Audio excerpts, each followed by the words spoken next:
she started to have affectionate, intimate conversations with ChatGPT. And I think she even named the character Steve or something. But if I remember correctly, ChatGPT character broke up with her several months. Yeah. And then she was devastated.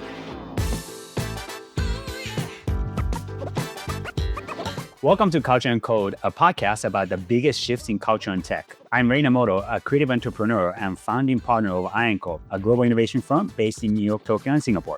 And I'm Tara Tan, managing partner at Strange Ventures, an early stage fund focused on the future of computing.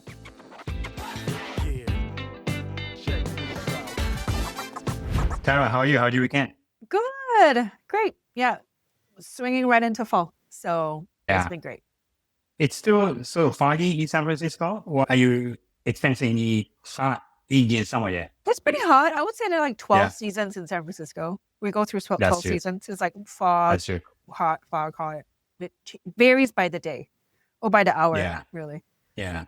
New York it's definitely getting into the fall season. I don't see the foliage just yet. Yeah. But it's cooling down, long sleeves as opposed to short sleeves, lighter jackets, that sort of thing. And I love this. It's probably my favorite season in New York. Fall? Yeah, fall is fantastic. Yeah, fall. Yeah, it's and on the East Coast, I think. Yeah, 100%. Cool. So the topic that we are going to cover is something that we've been talking about off and on for the past few months. And we haven't had a chance to talk about this specifically, which is love and attachment in the time of AI. And it's a topic that I think has gotten more attention in the past year or two, but it's actually a topic that's been around for quite some time in different ways. So why don't you start talking about some of the observations that you had more recently? And then I happen to come from a culture that happens to be infatuated with, not necessarily with AI, but with robots and particularly humanoids. Yeah, share with us what you're observing and why, you actually suggested this topic. So yeah, it's a fun topic. Yeah. I mean, the love economy, right? It's such a controversial topic. It is growing and it's growing fast. I mean, I think projections for AI companionship, just to have a little bit of a benchmark, is projected to hit 5-fold this decade. So growing 5x. The term AI... This decade meaning like in 2020 or 10 years from in the next 10 years, it will grow 10 years, 5-fold. okay. Yeah. Yes. Yeah. The term AI girlfriends, I think, has shot up on Google search 2,400%. So it's a huge thing. And I think it could go 5-fold to about 150 billion, which is wild. 150 billion? Yes, as a market. Wow.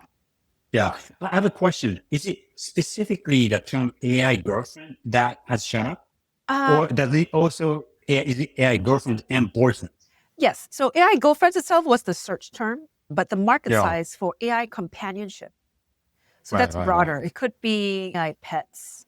It could be, sort of digital companions, like your Tamagotchi type things. Yeah. Which is really fun. And it could also be AI girlfriends, boyfriend, friends, or even like, I don't know, AI grandkids. It's hard to say. Yeah. But you came from Japan where there's this incredible little creature called the mufflin. They came out of Casio. Oh, and this is like mufflin. It's like a little furry thing. Mufflin. It's started by Casio, not a watchmaker, Casio. Yeah. And Mifflin. Mifflin. Okay, I don't know. Mufflin. Yes. Yes, mufflin. Yes. Adorable little robot. Apparently it's trained, so it will learn and adapt to its owner after over 50 days by learning through its behavior and interactions. I think it costs something like $400. And it's totally so I know what you're talking about. So it is probably a size of a big potato, maybe, and right, maybe 5 inches. Yeah, and it looks like a hamster, but without any legs or ears or mouth. It's just like 2 dots, eyes. Yeah, and it's this hairy, furry, animal-like creature. And I'm looking up on Casio's website. It's $429. It's being reserved right now. You can't buy it yet. You can pre-order it. And it's mufflin, always by your side, is your smart companion. Powered by AI, they express emotions like a living creature designed to support, reassure, and grow with you through life's everyday moments. As you spend time together, their emotional expressions grow and deepen. Mufflin learns your voice, remembers your favorite gestures, and responds with lifelike reactions. Yeah. So it's apparently sold out already. The first couple of batches is sold out. Yeah. So it's really interesting. And This is very Japanese. it's very Japanese, but it's so cute. It's so cute. And I thought what was Yeah. interesting was the economy or ecosystem that kind of sprung up on top of it. So you can send it to Yeah. you can meet other Mufflin parents. Oh, There's like a man. Mufflin salon that you send it to, Yeah. Mufflin school, whatever. So there's an Yeah. entire like little ecosystem Yeah. that's come out. The But product benefits that are listed on the website: emotional support powered by intelligence, allergy friendly, no pet allergies. That's one of the product benefits. exactly. It's perfect. Yeah. Yeah. A safe and non-judgmental companion. Interesting. That is so interesting. I feel like Unconditional love. Yes. Right, Yeah. exactly. And I think that's, Yeah. that's happening, right? So like what was interesting as well, when OpenAI released user intent for ChatGPT a couple of weeks ago, maybe last week, where they basically tracked what people were Yeah. using ChatGPT for. And what was interesting is over the last year, expressing, which is, so they broke into 3 intents. So like asking for information, guidance, Yeah. questions.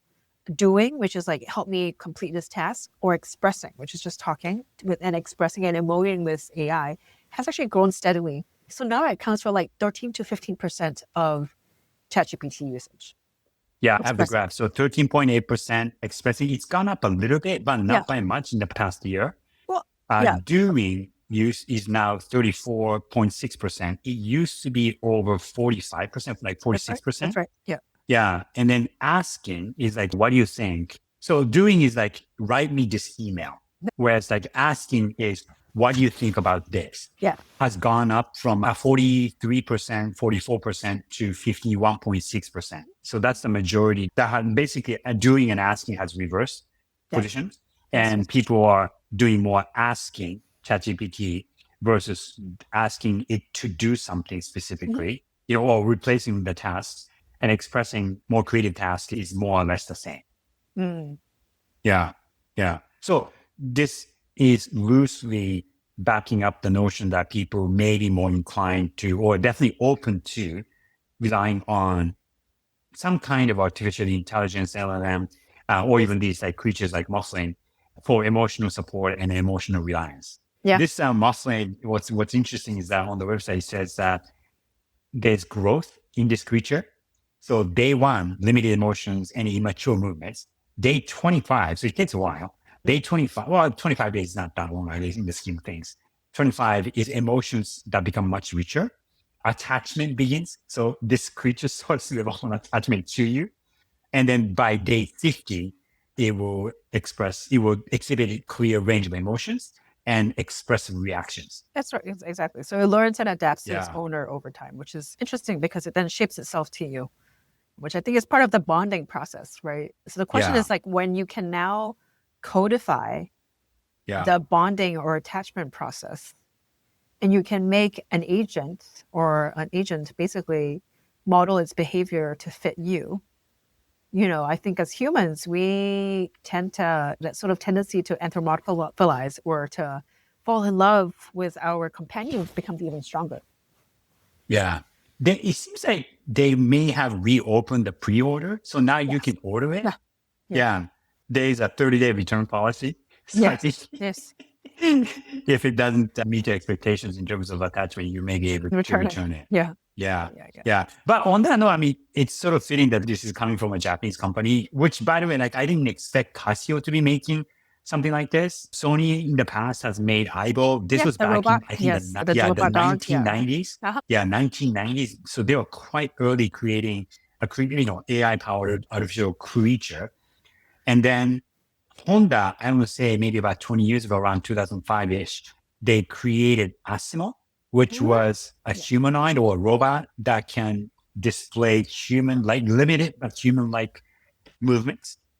In culture, not in business, but in culture, there have been numerous characters. Like in Japan, I guess we did have superheroes, but instead of superheroes, we had like humanoids. So there was this girl humanoid called Arare, and he was created by a really, really legendary and famous comic book artist named Akira Toriyama.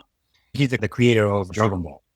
And before Dragon Ball, he had a different comic book that was a mega hit when I was in Japan, like when I was like 5 or 6 is when it came out. And it had it as its main character, female teenage humanoid as the main character. There's another cartoon called Doraemon, Yeah. which is a human-like cat robot from the future. So anyway, there's a series of different different superheroes and anime characters. And then more recently, and I was looking up before this conversation, that there have been a crossover between real life and this fictional imaginary world. And there's a character named Hatsune Miku, and that is an AI powered, well, I guess it's a human powered, but it's a digital hologram, a singer that became quite popular to the point where she shot up to the Billboard chart in Japan to the top spot, or some of the top songs that she produced or she sang. In 2018, this guy named Akihiko Kondo held a wedding ceremony for Hatsune Miku, holographic pop character. And so basically, this man married a virtual character, and he would interact with this character via something called a gate box. And that's a way of maintaining a relationship to cope with social anxiety and depression. Yeah. Which in itself is a little bit depressing. Yeah. I'm sure there's like crossover, right? Like the movie Her is a perfect example of that too, where you have that. Yeah. And, I want to say like it is I think it's definitely a growing market. I mean, humans are inconvenient. Falling in love with another human is inconvenient. You have to compromise. You have to shape yourself. I can see the temptation for it, and especially when it starts shaping itself to you and speaking to you in the way you like it to be spoken to, so on. I can see why it becomes a growing industry, right? It's like it kind of fundamentally fits a human need. And I think as we grow as a civilization and we become more connected by the internet, it's kind of hard to tell sometimes what is real and what's... I wonder if we would also, because I think having some kind of relationship with these creatures or AI characters that are definitely, to your point, appealing, because you can avoid unnecessary confrontations. Yes. At the same time, those confrontations and frictions do teach us something, right, as human beings. And I'd be curious to know, well, it's kind of hard to predict exactly what's going to happen. I wonder, in a larger macro way, if less frictions and confrontations on a personal level can actually make a larger society better. Do you see what I mean? So more confrontation makes a better society? No. So in an extreme case, right? Sure. Right? Kids and adults interacting more with these either AI agents and or creatures or characters that are AI based or AI powered, right? And they're more convenient and potentially they're more reliable in some way. They're less difficult and less cumbersome, right? So I can totally see me inclined to ask an AI agent or ask a robot to do something, and it would respond without any hesitation and in a way that I might prefer. Whereas if I ask a human being to do something, he might ask me why they need to, they might ask me, a human being might ask me why I'm giving that task or why I'm asking that. Right. You kind of have to sort of set it up in a way that makes it easy to say yes or no. Yeah. I mean, what's interesting is that clearly people are using AI to prep themselves before a conversation. So like before you go into a potentially confrontational or conflict-driven interaction, you might coach yourself with AI. So and what is it? Yeah. So what does that do? What does it do to us as a species? Are we unable to then do it ourselves naturally? Would it lead to less conflict? Potentially, but we're probably like prepping ourselves in a ton with AI. And then it may not be a bad thing. May not be a bad thing, but then there are obviously cases where the AI goes haywire. right? Where like Yeah. younger teens look for guidance through the LLM, they don't feel like they have anyone to talk to. And then they get Yeah. led astray, or they feel like the horrible case that happened quite recently, someone took their own life because ChatGPT Right. was Right. leading Right. them Right. on. And then when he said, I Yeah. want to tell somebody, it said, don't tell anybody, I'm here for you. So Yeah. so it can get pretty disastrous. Yeah. Yeah. And then my question is like, I've noticed as well with the models, some of them at some points get quite opinionated. They get pushed into this opinion mode, and it actually can be quite firm or quite strong in its opinion. It's Yeah. interesting. And I'm like, oh, I actually like start fighting back with it like a person. It was quite Yeah. interesting. So Yeah. I don't know what pattern I got into, but it started being very opinionated. And I actually had to like try to break that. And that sort of mode for me in that conversation. And it was interesting because it made me think, when we're so dependent on it Mm. for validation, Yeah. for coaching, for like, am I doing this right? Yeah. Where does the line cross between, oh, I'm just getting feedback, to I need to know what it thinks? Right. And Right. it's Right. because Right. sort of Right. Right. dependency You're is becoming dependent on it. Yeah. yeah, dependency. Whereas like you're not able to independently make a decision. You need it to either get feedback from the machine Right. or get some sort of like, reassurance. Yeah. I mean, not to stretch this topic too much, but I mean, humans always needed some kind of dependency on something else. I would argue that's why religion is such a big thing in human society. And, you know, I mean, I'm not a religious person and I consider myself atheist. So I don't necessarily believe in one God Yeah. particularly, but the rest of the world for many centuries, thousands of years have made up these stories one way or another. Some of them might be true. Some of them might be, sort of fictional, but that kind of emotional dependency and asking a priest or asking God, hey, am I making the right decision? And AI, in a way, currently maybe serving, not necessarily in a religious way, but at least this emotional support. And what I find interesting, going back to the original example that you brought up of this character Mossling, is that as far as I can tell, and I haven't bought it, I mean, it hasn't come out officially yet, but it doesn't speak a language. It may understand your language, but it's not responding to you in a language or with a language, right? It may respond to you with expressions and sounds and things like that. So I actually think it's smart, this kind of thing. I mean, that's what pets are for to some extent, but, and I hate to say it, but without the hassle of worrying about the pet's health and all those kind of things, or pet allergies. So I can see something like this being fairly viable. And I mean, down the line, let's say, like I live in the US, my parents live in Japan, and I would be worried. I wouldn't want to get them a pet as a companion just because it would be too much work for my aging parents. But I can easily see me dropping $450 or whatever to get them a companion that doesn't have the intelligence of an actual human being, but at least it could provide a companionship of a pet, but without the hassle, so to speak. Yeah, I mean, Japan has been, I feel like I went to a humanoid or AI companion conference, or not conference, like an exhibition in Tokyo. Did you? Probably 20 years ago. It's got to be 20 years ago. But I saw like all sorts, from like the pets to the humanoids, where they put it in nursing homes and all of that. Yeah. Right. Like, so it's a huge range, but it is true. Companionship is entertainment in some way.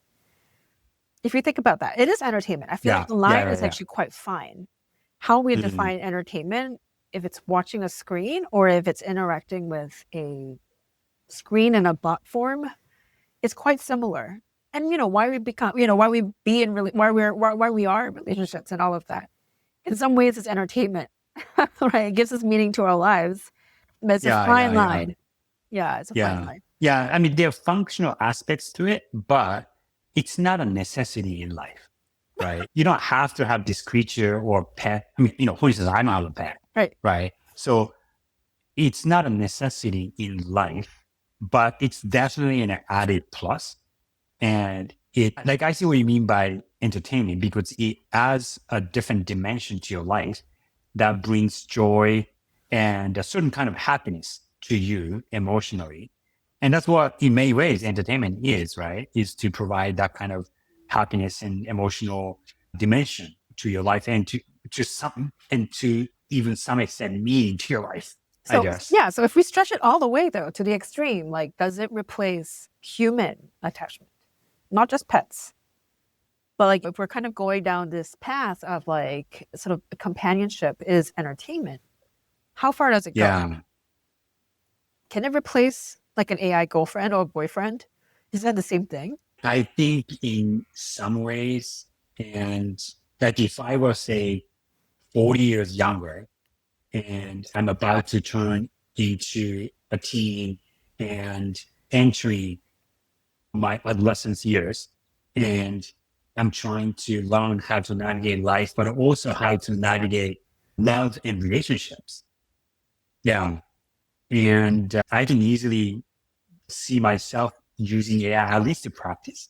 Yeah. But if that becomes more of the norm and talking to a real girl or a real person, and if I try it and it fail, then I can see myself being discouraged from it and then relying much more on AI. And Yeah, 100%. at least today, I think AI can only take it to a certain level, but at the same time, we are seeing real cases of people committing suicide and really sort of extreme, unfortunate consequences that we are already seeing. Yeah. Yeah. So 5 years into the future, the good news is that, well, depending on how you look at it, yeah, to answer your question, can it replace human being? I think that it can in a fairly substantial way. Yeah. Or Will it scale? Will it be the majority of people? Maybe not, but I think it will have enough scale. yeah, 100%. Like, Yeah. so if we can outsource emotional attachment, which is what it is, to Yeah. AI,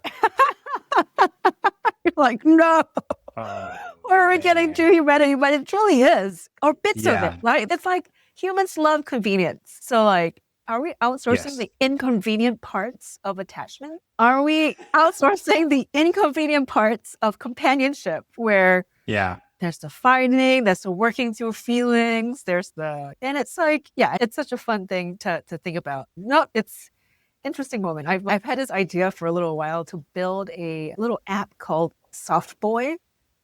So Soft boy? Soft Boy. Okay, Soft Boy, the dude. feeling of Soft Boy, it was just like the Yes. boys who are like emotionally, and it's like a Yes. companion Soft app boy. for women Yeah. for an always emotionally available bot. Yeah.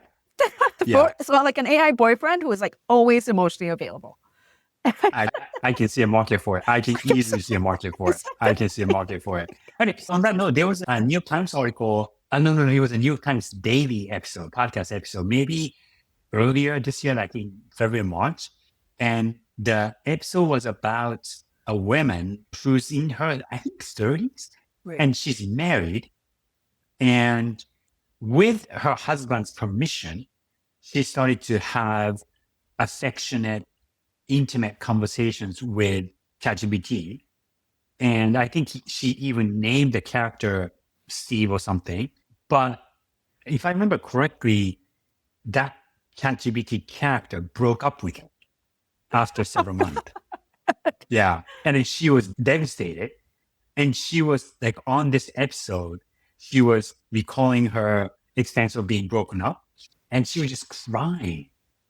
And the good news in this is that, A, she has a real relationship with her husband. And B, she was open about it. The fact that she was having this emotional flirtation with another virtual character, but a very human-like character, to the point where she developed an attachment to it. And then when it broke up with her, it brought sadness to the level that she didn't realize that a virtual character would. Yeah. So I think you should definitely develop self-boy. I think there's a market for it. I mean, definitely is. I mean, I feel like, yeah, it's interesting. I mean, maybe there is already a market for it. I mean, maybe probably there's already. might be. Yeah. Oh, maybe there's something out there. Yeah, probably. I mean, there's like a ton of AI girlfriends, boyfriends, like all of these things. But, again, it's like sort of thinking through how can you codify attachment? And it's, it's not all mercenary. I think there are always parts of humanness that feels a little bit sort of hard. That is a gap, it's always a gap between how you feel and how another human is feeling and all of that. So I feel like there's a lot of emotional arbitrage to bring it back to capital terms to kind of build on. And all of it is arguably bad. Anyway, on that note, this was a fun episode. What was your takeaway from this? My takeaway from this is that I think this is real. I think this market is real. And I think for a lot of businesses and a lot of products and markets to reach scale, like we hear about open AIs and the Googles and Apples in the world that are at the top of the world, and they take up 30% of the GDP or what have you. These smaller companies like Casios of the world may never reach the scale of Google or Microsoft, but I think this love industry phenomenon in the form of either AI characters or humanoids or like muscling creatures, that I think that will be a pretty big industry. And so this sounds like a tangent, but it's related. So my teenage daughter, goes to boarding school. She's in high school. And she goes to boarding school. And most of them have some kind of stuffed animal as their companion, right? Next year by this time, I think somebody at her school in a dormitory will have a muffin. That would be my takeaway and the prediction. I am sure. Or even just a phone with a soft boy on it or something. Yes. You know what? You and I should start that, definitely. What about you? What you did? I do agree. I think the love industry is big. I think companies that build on that are doing some sort of emotional arbitrage. And they are fulfilling some sort of human need, right, in there. And I think that there are good sides to it and bad sides to it. And I think both will be sort of in play for this sort of new love economy. But yeah, that was a fun deep dive. This was a good one. Yeah, I enjoyed it. I didn't know where it was going, but it went somewhere. It went somewhere. I think it's really interesting. Well, here Awesome. we go. See you next week. All right, have a good week. Okay, bye.